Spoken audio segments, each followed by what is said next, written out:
Mariin hawaasaa dhimmoota wayitaawaa irratti xiyyeeffate naannoo Oromiyaa magaalota naannichaa bakka adda addaa keessatti sanbata darbe hooggantoota olaanoo federaalaa fi kan naannolee garaagaraa irraa dhufaniin gaggeeffamuusaa miidiyaaleen mootummaa kan Itoophiyaa gabaasaa turaniiru.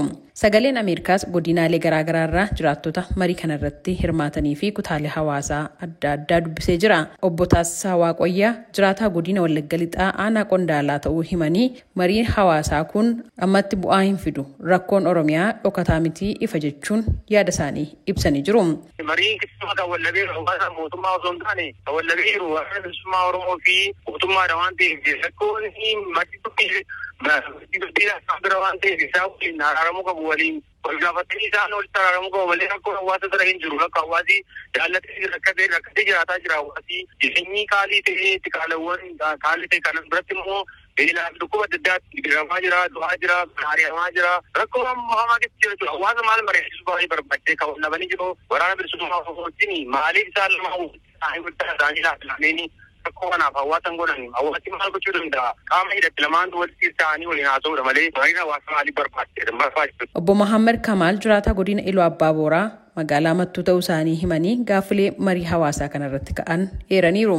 Akka gaaffiitti kan ta'e tokko qaala'insa maaf tasgabbaa hojiidha. Inni lammataa dhimma nageenyaati. Dhimmaan akka nageenya buusuu dadhabeedha. Inni biraa mariin hawaasaa kun mormitoota hirmaachuun waa'een biyyaa maraatii hirmaachisaadha. Kana sadantu ka'e caalaatti inni marii sun immoo maaliif gufate eenyu gufachiisedha.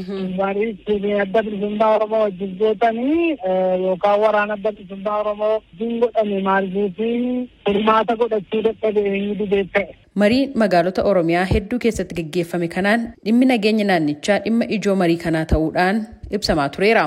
Marii godina Shawaa Bahaa magaalaa Adaamaatti gaggeeffame kana kan gaggeessan pirezidaantiin bulchiinsa mootummaa naannoo Oromiyaa Obbo Shimallis Abdiisaa gaaffilee dhimma nageenyaa waliin wal qabatanii ka'an irratti deebii kennaniin mootummaan dursa nageenyaaf kennaa jedhan.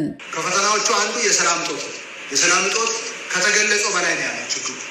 Qormaata keessaa inni tokko nageenyi dhibuudha.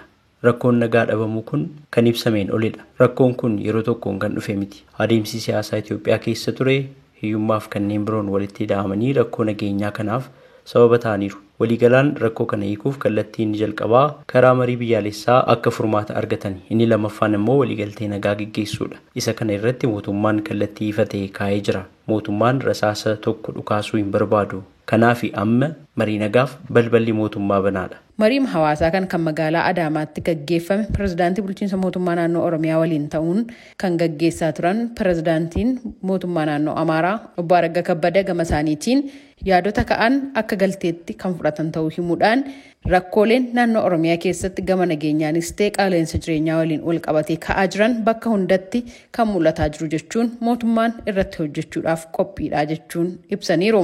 Yuunivarsiitii Ambootti barsiisaan saayinsii siyaasaa Barsiisaa Salamoon Tafarraa mariin hawaasaa kun marii nagaa fuulduratti ni gaggeeffama jedhamuuf bu'uura ta'uu danda'a jechuun ibsanii jiru. Bakki sadaffaan qaamni kan wajjin mariin ni godha jedhamee yaadama. As keessatti garuu qaama mari'atu qofa osoo hin taane hunda kana milkaa'ina kanaaf tumsa guddaa taphachuu kan danda'u eenyu yoo jenna. Kanaafuu osoo uummata mariisisin osoo uummata hubachiisin kallattiin marsaa sadaffaa yookiin afuraffaa jalqabame jechuudha. Mootummaa jalqabee inni kun sarkaa fashalaa'ootti illee deemuu danda'a jechuudha. Kanaaf dursa hubannee kan nuyi deebisee fedhiin uummataa maali?